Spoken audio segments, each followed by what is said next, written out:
I have with me one of the big market voices right now, Sachin Shah of Emkay Investments joins me. Thank you so much, Mr. Shah. Um, we tend to ask people like you, what is the market going to do? What does it look like? And actually, you usually don't bother, right? You look at individual stocks and you invest in them. So what are you doing right now? Where are you putting additional fund flows that are coming in? What are you buying? What are you doing?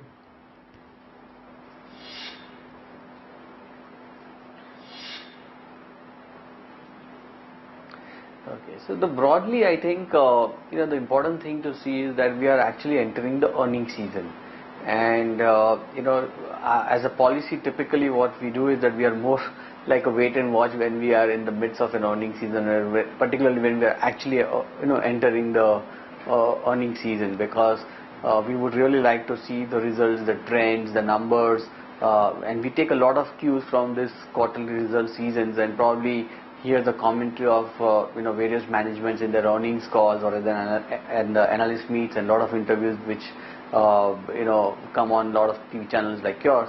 So it helps us a lot in understanding where the economy is going forward, which sectors are doing good, which sectors are underperforming, performing in those times. So from that, I think we will get a lot of cues. But broadly speaking, I think if the way we have been positioning ourselves in the last 1 or 2 months has been that we have been a little slow in investing.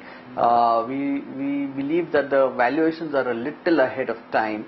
Not that we are in some kind of a bubble scenario or this kind of thing, but I think if one takes the next 3 to 6 months kind of an horizon, probably investors might get little better valuations to invest in. So we are a little slow, so we are a little more selective when it comes to investing at this juncture.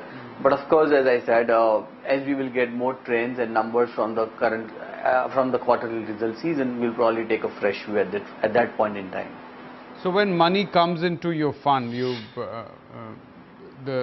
what do you do at a time like this, in the middle of earnings season, or when the prices have run ahead of valuations? Do you sit on that cash?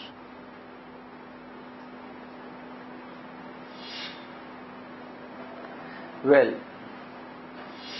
right. So, as you know that we are a SEBI registered portfolio manager, and as compared to most of the mutual funds, or rather all the mutual funds, we have that luxury as portfolio managers to decide when to invest, not only what to buy and what to sell, but also decide when to buy and when to sell. So in this kind of uncertain times where we are not very sure in terms of valuations or in terms of outlook with the short to medium term, we decide to park money in liquid funds for a very short period of time. It's not that we don't want to invest, because if there is one thing, actually there are two certain things about markets. One certain thing is that over a longer period of time markets always go up, and the second certain thing is that in the short to medium term they'll go up and down both. Yeah. So which is that short to medium term, we try to capture that volatility, and we try to take the volatility in our favor by waiting out. So, what is the minimum amount one has to invest to get you to invest for them?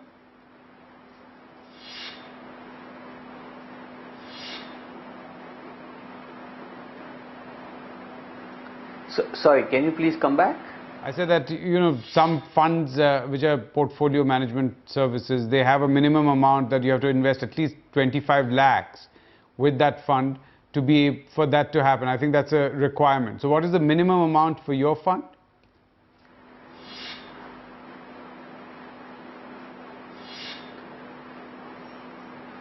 Right, there's a SEBI norm, as you rightly said, is minimum is rupees 25 lakhs, but as far as MKPS, we typically look at rupees 50 lakhs, and actually our potential investors would be families who would like to invest in the range of 1 crore plus. So if you see our average corpus per family that we manage at this point in time is probably in the range of about 2 to 2.5 crores. So we are actually targeting at high net worth individuals and corporate clients, and from that perspective, actually, for them, wealth creation is about 99% preservation of capital, and then 1% about growing it very gradually. So for us, when we invest, purchase price discipline, margin of safety at our entry levels is very, very critical. So would your portfolio tend to be more in the big cap, the established companies with a wrong track record?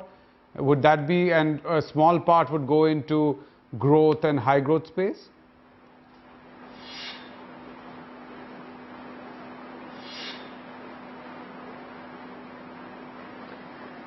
Well, we actually invest across the spectrum, be it large cap, be it mid cap, be it small cap.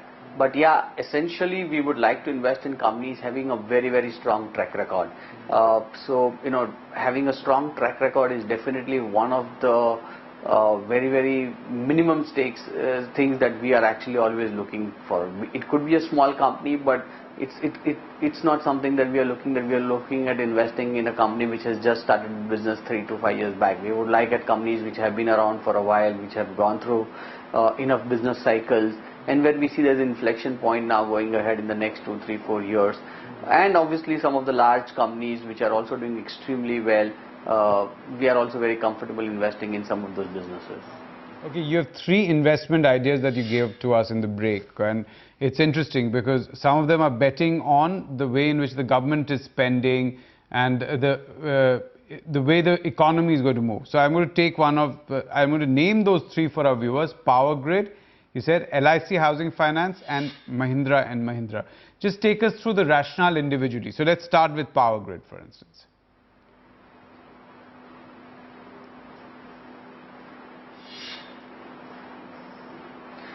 Sure. So, if you think about Power Grid, it's one of the finest utilities that this country has.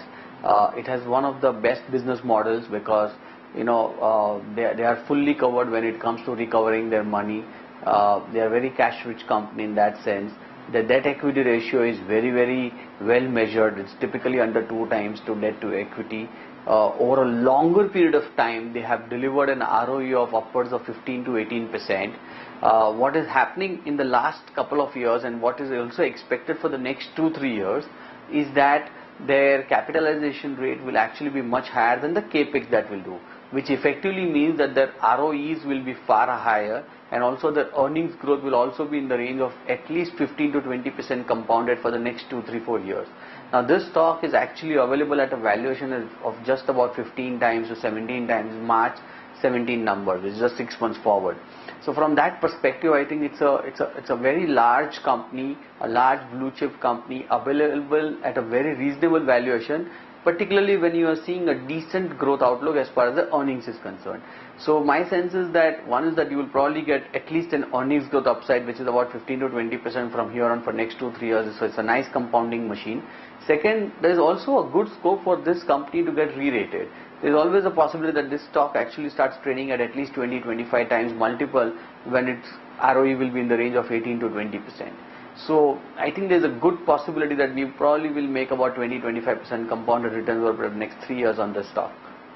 So I'm assuming that given the kind, you said that you have to, there's capital management or capital preservation is one of your key things when you're dealing with that high amount of money which comes into your fund, the high amount of money that you manage. I'm assuming there would have been some exposure to NTPC. I might be wrong, but would you recommend that people move out of NTPC, safe-ish bet, more towards Power Grid?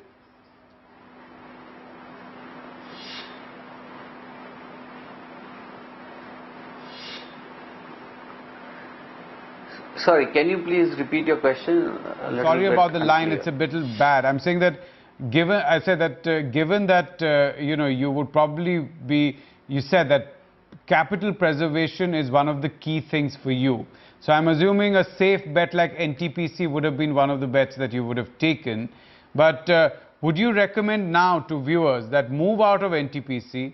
It was a safe bet, but move towards Power Grid, which is probably safer?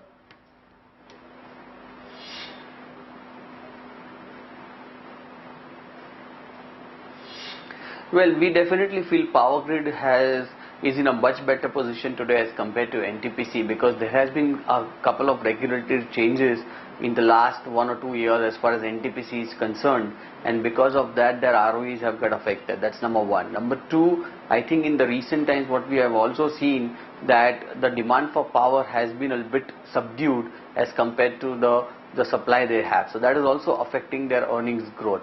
So as compared to that, I think Power Grid is in a far better position at this point in time from what we understand the business dynamics. So, and the valuations are also very reasonable. So, I think there is a decent amount of margin of safety when it comes to Power Grid, even at the current valuations. And of course, one has to take a view of at least 2-3 years in this kind of businesses. When you talk about LIC Housing Finance, the markets overall have been very bullish on housing finance companies. Why LIC Housing Finance compared to other companies?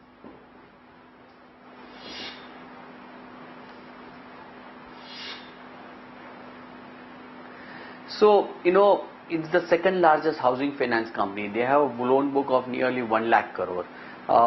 We've been invested in this company for a while now, and they have a CMD. There's a madam out there, and she's been on the board for almost 2 years. Since the time she has taken over, she has been very much focused on having a profitable growth. So LIC Housing Finance in the past has always been growing that book, but the biggest one of the concerns was growth was not very profitable. Their NIMs or the spreads were very, very thin. Now in the last couple of years that has changed. They have had a decent trajectory in terms of their margins growing, their spreads growing, which has led to a good earnings growth. Obviously their book is one of the highest quality books, because more than 95% of their book is retail housing finance, and of that nearly maybe 70 to 80% of that would be salaried, and of that 50% of that would be the government employees. So it's a very, very strong, solid book, growing at least in the range of 15 to 18%, and they have a decent profitability now, and the valuations are also fairly reasonable as compared to most of the other housing finance, or even across the board most of the finance companies, I would say, at this point in time. And finally, Mahindra and Mahindra. What's the logic, what's the rationale behind that?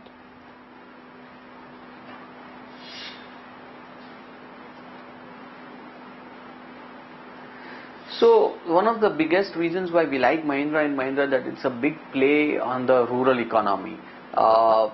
Tractors is definitely one of the big things for them. Second is that even on the UV side of the portfolio, where a lot of people might feel that they have been losing some market share, as compared to some of the new UV models that have come. But I think the way to look at it is also that a large part of the UV portfolio of Mahindra and Mahindra is actually positioned more towards the rural side of the economy. Be it Bolero or be it some of the pickup trucks and those kind of things. Now, with the kind of the monsoons that we've had in this season, I think the rural economy is definitely expected to pick up quite well in the next 6 to 9 months. And because of that, I think Mahindra and Mahindra will be one of the biggest beneficiaries as far as from the rural economy is concerned. But you're comfortable buying it at these valuations? I mean, if I look at the FY18 earnings, it's almost 14 times, 14, 15 times, depends on which side you see. You're okay with that?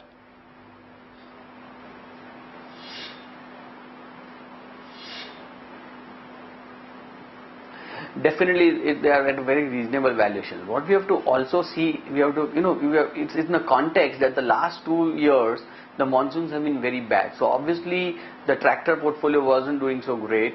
So was the UV portfolio. The overall volume growth was a bit subdued, or in fact, there was no growth. So from that perspective, I think your earnings are quite depressed. So the valuations that you are seeing today are on a very, very depressed kind of an earning scenario, or the earnings history. I think the outlook is far, far better, and they have a very strong market share even at this point in time, be it tractors or even in the UV side. So and as the overall industry growth comes back, they are definitely going to be one of the biggest beneficiaries, which will actually give them a very high earnings growth. So the valuations on a next 2 years down the line, I think, will be much lower than what we are seeing right now. All right, Mr. Sachin Shah, thank you so much for joining us. I just have to take the disclosures from you because we discussed some stocks. If you could just do the standard disclosure. Right. Sure. So, so thank you for that. Actually, we own all the 3 stocks in our portfolios for all our clients, and we've been owning them for more than 2-3 years now, actually.